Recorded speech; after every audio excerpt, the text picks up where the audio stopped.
I still remember the way my mother smiled when she said it. Not a cruel smile.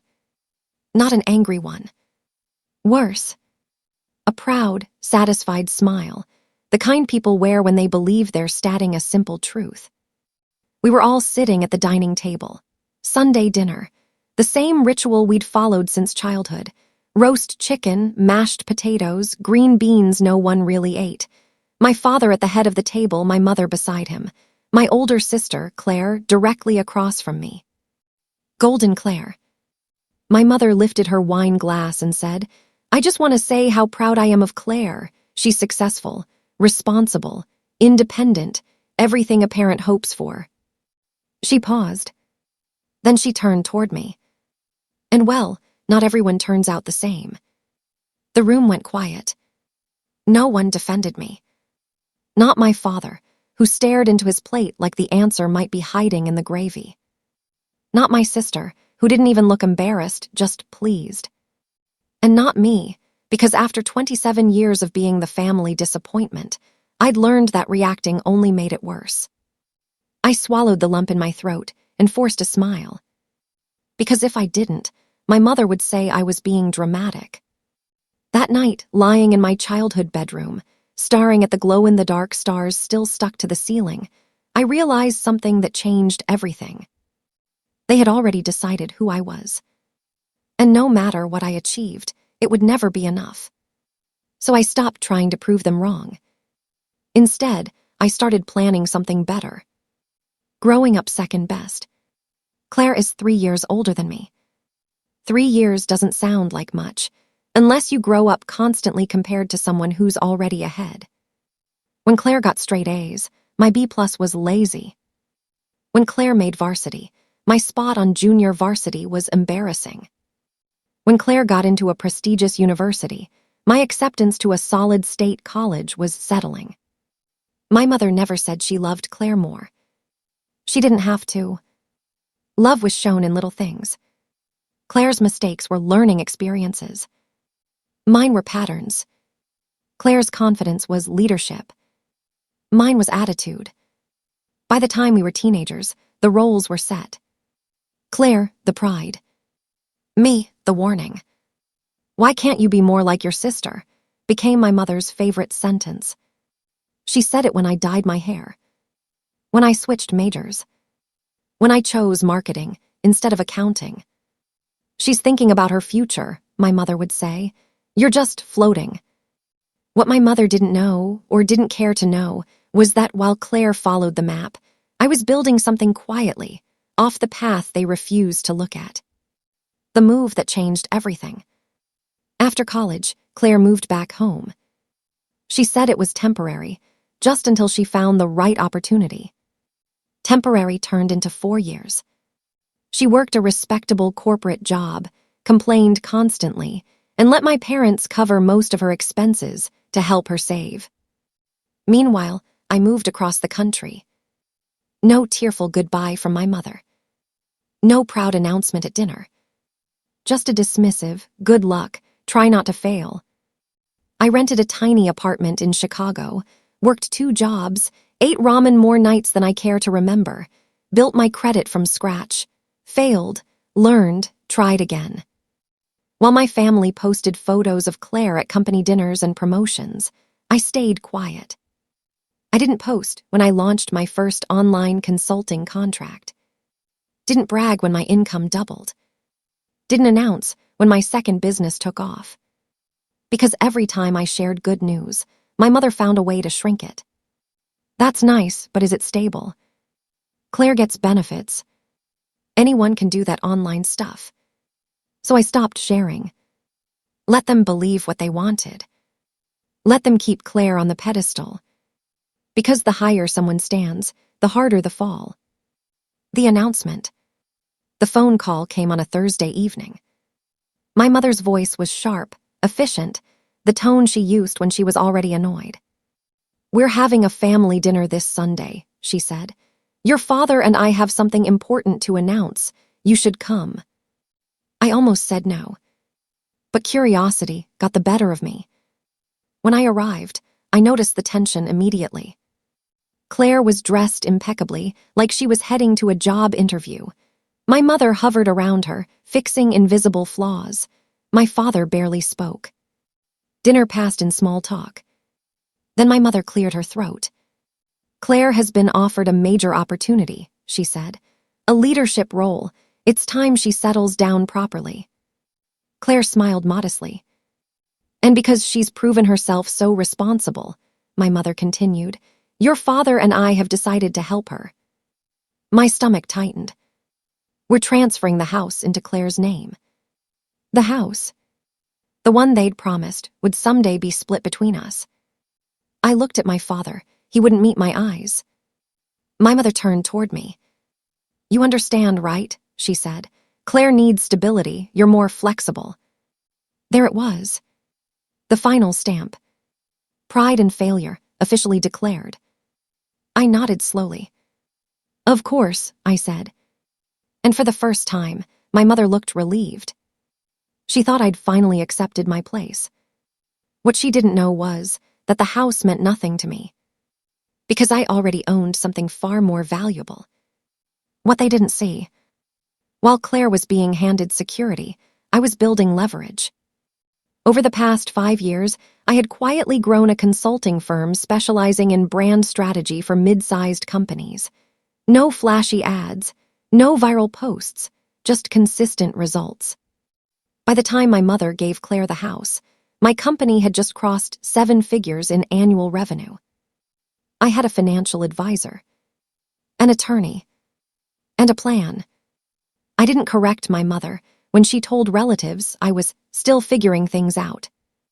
I didn't interrupt when Claire offered unsolicited advice about real careers.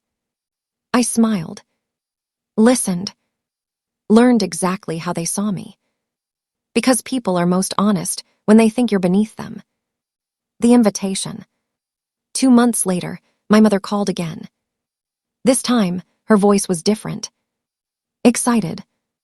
"Claire's engagement party is next weekend," she said. "You'll come, of course. Family should be there." I almost laughed. Family. But I said yes. Because by then, everything was ready. Contracts signed. Accounts secured. Documents prepared. The party was held at an upscale venue, white tablecloths, champagne fountains, a banner that read "Congratulations, Claire and Mark."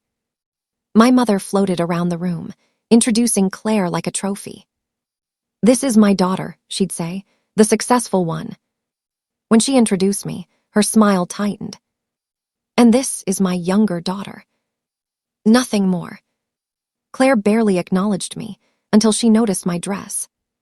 Simple, elegant, tailored. She frowned. "Where'd you get that?" she asked. "Custom," I said. Her eyes flicked to my shoes, my watch. For the first time, something like uncertainty crossed her face. But the real shift didn't come until the speeches. My father stood first, awkward, short. Then my mother took the microphone. She beamed. "My daughter has always been responsible," she said. "A planner, a leader. Unlike some people, she knew what she wanted early in life." The room chuckled politely. My mother glanced at me. And that's when I stood up. The beginning of the end. "I'd like to say something too," I said calmly. The room went silent. My mother froze. Claire's smile faltered. I took the microphone from my mother's trembling hand. "I just want to thank my family," I began, "for teaching me resilience." Confusion rippled through the guests. "For teaching me what it feels like to be underestimated." My mother whispered, "Sit down." I didn't. "And for motivating me to succeed quietly." I paused. Then I smiled. Because sometimes, the family failure becomes the family secret. Gasps echoed through the room. Claire stared at me, eyes wide. My mother's face drained of color. And as I stepped back, handing the microphone to a stunned event coordinator, I knew. This was only the beginning. The room didn't erupt right away. It never does in moments like that. Shock has weight. It presses down on people's chests, steals their voices. Everyone just stared at me as if I'd spoken a foreign language. My mother's hand hovered in the air where the microphone used to be, fingers trembling. Claire was the first to recover. She laughed too loud, too fast. "Okay," she said, clapping once. "That was dramatic. You always did love attention." A few guests chuckled nervously. My mother grabbed my arm and hissed, "You're embarrassing us. Apologize now." I looked at her hand on my sleeve. The same hand that had pushed me aside my entire life. I gently removed it. "No," I said, calm, clear. "I'm done apologizing for existing." And that was when the cracks truly began to show. The first truth. "I didn't come here to ruin anything," I continued, my voice steady despite my heart racing. "I came because for once I wanted to be honest." Claire crossed her arms. "About what? Your latest phase?" A few people laughed again, but quieter this time. I reached into my purse and pulled out a slim folder. "I run a consulting firm," I said. "Have for 5 years. My mother scoffed. "That online nonsense." "Last year," I interrupted, "my company brought in just over $1.3 million in revenue." Silence. Real silence. No nervous laughter, no whispers. My father finally looked up. Claire's face went pale. "That's not funny," my mother snapped. "I'm not joking," I said. "I didn't tell you because every time I succeeded, you told me it didn't count." I looked directly at my father. "I didn't tell you because you never asked." My father swallowed hard. Guests were staring now, not at Claire but at me. And for the first time in my life, they weren't seeing the failure my mother described. They were seeing the truth. Claire's perfect life begins to crumble. Claire shook her head, forcing a smile. "Even if that's true, money isn't everything. I built my career the right way." I nodded. "You mean with Mom and Dad paying your rent, covering your car, handling your debt?" My mother gasped. "That is none of their business." "You made it everyone's business when you compared us," I replied. Then I turned to the guests. "Claire's promotion," I said. "It came after my father recommended her to a board member he golfs with." My father flinched. "Her leadership role," I continued.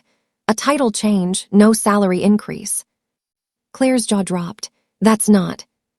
"And the house," I finished. "The one transferred into her name." My mother stepped forward. "Stop right now." "That house," I said, "was leveraged as collateral." My father closed his eyes. "For a loan," I continued, "taken out 6 months ago." The murmurs exploded. Claire spun toward my parents. "What loan?" My mother's mouth opened. Nothing came out. The betrayal revealed. "I didn't want to find out this way," I said softly, "but since honesty is on the table." I pulled out another document.